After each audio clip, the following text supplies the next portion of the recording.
Saturday, this once again around midday on Saturday, things are looking kind of funky.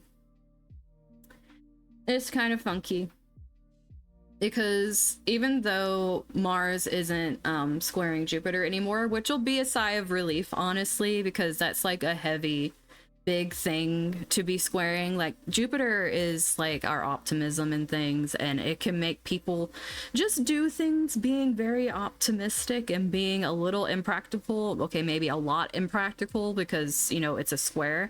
Being very impulsive and over exuberant with certain things, whether it's your time, your energy, your money, whatever it is.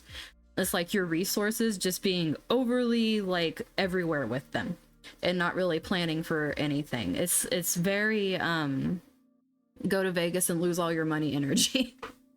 But the Mars is finally like moving further, so it's not squaring that, so we're not in that kind of like intense feeling of like all or nothing, I can win or lose everything. We still have kind of a tinge of this all or nothing thing, but it's more to do with like putting all of our energy into something unexpectedly or something like really interesting, like grabbing our attention all of a sudden.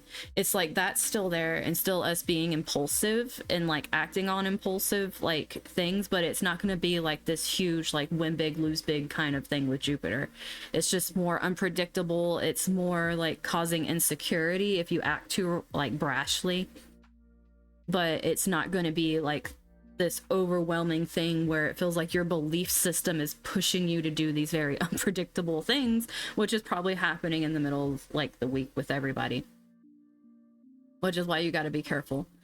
Now the other thing that's happening is Venus is getting closer to Saturn. Now Venus does not really like being close to Saturn because Saturn is all about delaying like gratification, and Venus is all about I want my gratification, so don't like tell me what to do with it and when I can have it. So it's like it's good. They're conflicting energies. They don't really like each other that much.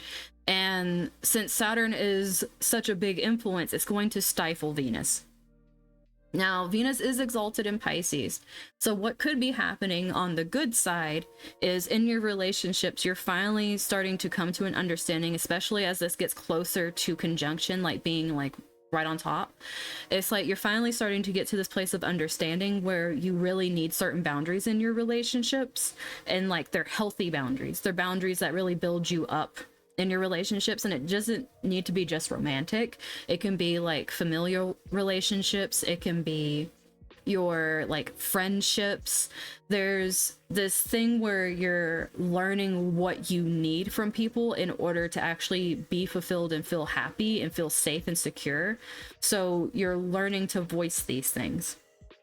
And having Jupiter still trining Saturn right here is still giving us that base where we can grow things, where it's like we can stabilize this energy. And as Venus gets closer and you're able to bring these things up, like putting boundaries where you need it, this can also be making healthy limitations for yourself. And when I say this, I don't mean like limit yourself and tell yourself you suck and that you can never accomplish something. That's not healthy, obviously. What I mean by this is like sometimes we have very unrealistic standards of both ourselves as well as people around us. And sometimes we need to be more practical and come back down and look at things from a lens of we are all human. We all make mistakes. And being able to like grow in that sense, but then also make healthy boundaries and healthy like limitations as to like you can have boundaries of what people do to you, but also limitations as to how much you're going to extend yourself, because you know what's good and what's bad for your health. You know what's good and bad for certain relationships. You might also be able to lovingly put up boundaries with people that it's always been a huge struggle with as this gets closer, because one thing you learn as you go through life is when you harbor a lot of hatred and a lot of resentment for people, that stays in your body and it makes you sick. It doesn't do anything to them. Like, they probably don't even know how you feel. But if you're like harboring that in yourself, it makes you sick over time. It creates health conditions. And basically when you come to a place where it's like you can put a healthy boundary or a healthy limitation when it comes to contact, and if that is no contact with someone, that is a loving boundary. If you know that you cannot, how can I put this, if you know that anything beyond that, their level of where they're at and where they refuse to like heal and grow is just detrimental to you, that's having compassion for yourself. Because some people are not ever going to get to a place, and I'm not being mean saying this, some people are not ever going to get to a place where they can understand you, or where they can understand why the things they do hurt you, because they're just incapable of it. And when you can get to a place and you can see that, and you can detach yourself from like your value from the fact that they can't see that, because that's really hard for a lot of people when you care about someone and you attach your value to how like you're perceived by them or how you're treated by them. It's like, this is a whole lot about having boundaries where you have love for yourself while also having love for the person, and knowing that either you're good for each other to this extent or you're not good for each other, so this needs to like be like laid down. You don't need to be mean, you don't need to be nasty. Though I do feel some people could definitely get nasty in this energy and say some very choice words that they regret later. The main reason I say that is Uranus, Mars, like spur of the moment, just throwing out heat for no reason. But also the square between the moon and the sun and Neptune, which the sun is getting closer and closer to Neptune. Like I said, for some people it's going to make them softer, other people it's going to make them completely delulu. Because Pisces energy, the subconscious energy, could be quite, is the energy of delulu. Now for Pisces it could work, it's how they can like get things easier, is just being delulu. It just works for them. That doesn't work for every sign, okay? You can't be a Capricorn and be delulu. It's not going to work for you. You need to be practical. You need to have things, especially if you're heavy Capricorn. Like some Capricorn could have like heavy other stuff that makes them like lean more to the Lulu. But this whole energy right here is like your emotions, this square, this clash, this tension. There's like an emotional body tension that's happening when it comes to like this ego response. Now it could be someone, like I said, being delusional, and it's causing this response where it's like your emotions are telling you, I need a boundary. I need a boundary with this person. They're not going to change. Like, you know, this is that emotional reaction, because our moon is like it's our instincts. It's not going to be the action we take with Mars. It's gonna be like that gut reaction we get, whether it's like something like makes us happy, it makes us feel elated, or it makes us fearful, it makes us angry. Like that like first initial like response, that emotion, that like rawness, is our moon. And the thing is, we do have a trine between the moon and Mars to where we could take action that is aligned with our emotions, that's good for our emotional body on this day. So if this personally does happen for you, where you're dealing with someone who is the Lulu and you're needing to put up boundaries, it'll be rough, because believe me, if they're going to be the Lulu, they're going to be ultra delulu on this day. It's just going to be great. But this is really trying to make you mature emotionally, is what this is doing. It's trying to make you use your words, because the moon's in Gemini. It's trying to make you communicate, say the things you need, and be very succinct about it. Also Gemini is about ultra delulu. But Gemini is also the sign of like wanting to learn, and this is like being open to learn and being open to listening to, as much as talking and communicating. Because what you might realize is whatever situation you're put in, whether it's a person, it could be a situation, it could be work, there is this feeling of like a clash that happens. Now this is on Saturday. It's not going to stay a clash forever. It's like midday, so if you're working Saturday midday, it could be something like that. But the moon is going to move out of this. It's like, you know, not going to stay squaring this for like maybe more than like half a day or a little over that.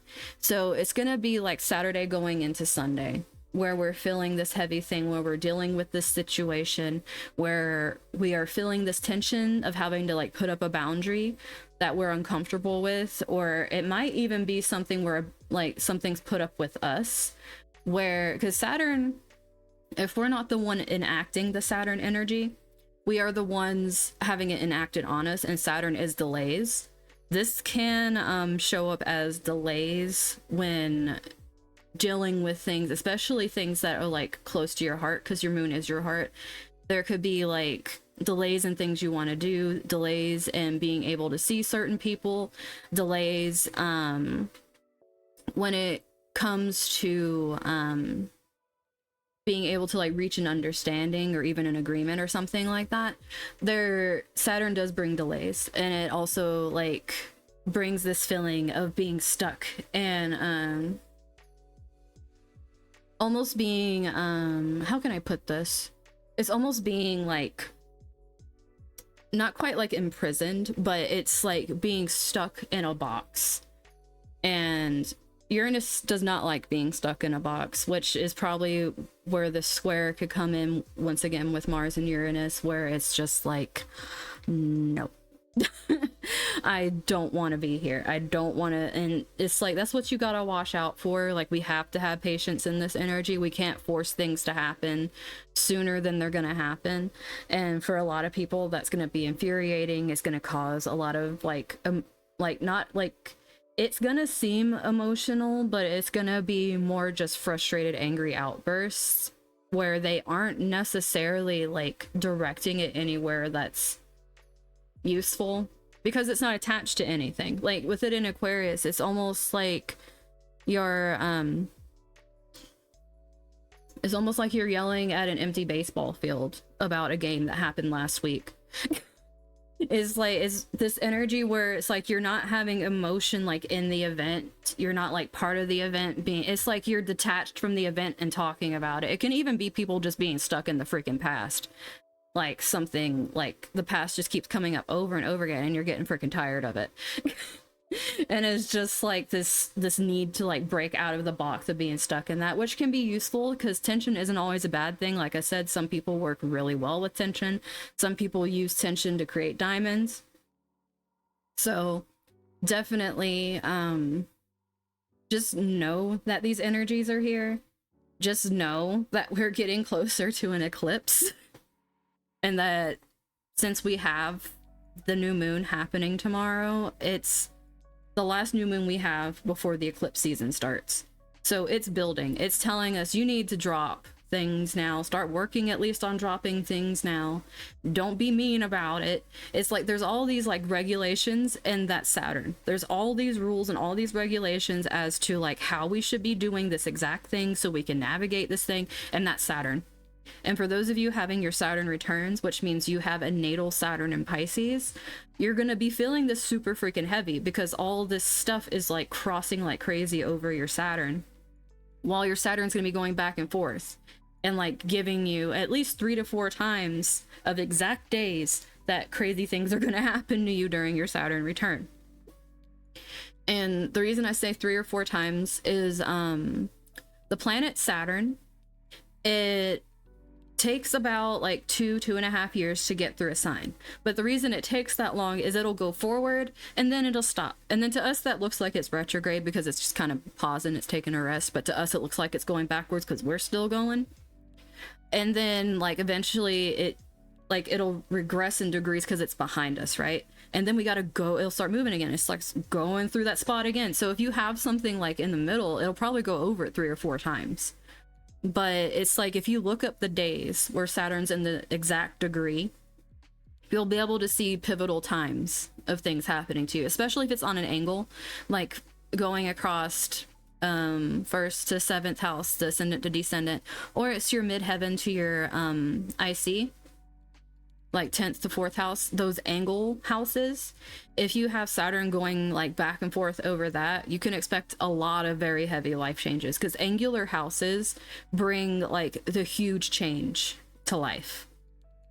It makes it to where If Saturn's doing it, it's creating a whole new life for you in which there's new rules you're following, in which the old rules will not be able to be used here because none of them apply. And then you're having to unlearn everything you've previously learned, which is why like the first Saturn return you have like between 28 to 30, like you start it and then you go through the process of it.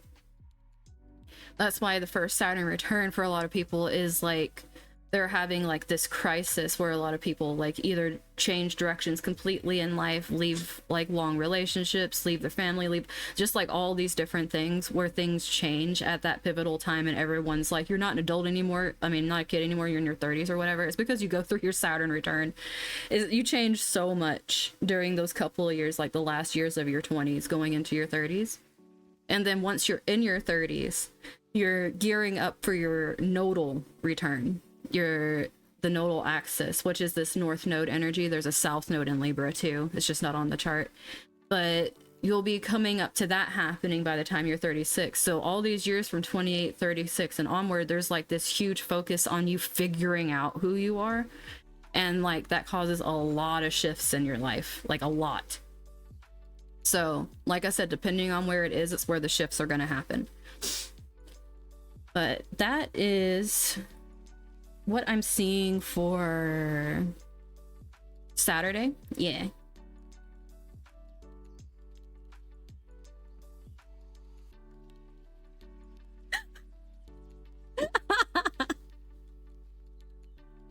Yeah, Otto.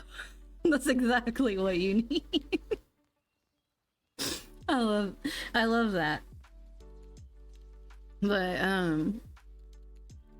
yeah.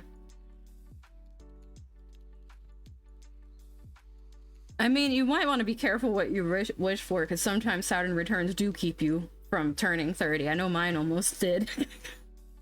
It tried its damnedest to keep me from turning 30, and I survived. But it was also because I needed that. I am so stubborn, it's ridiculous, and I will stay in bad situations until it's literally killing me. So, yeah, I needed that, sadly, to open my eyes. But not everyone is as stubborn as I am, and not everyone needs an event like that to make them do things that are good for themselves. So I don't want anyone being afraid like, oh crap, that's gonna happen to me. Everyone's stuff is different depending on their chart and where it's happening.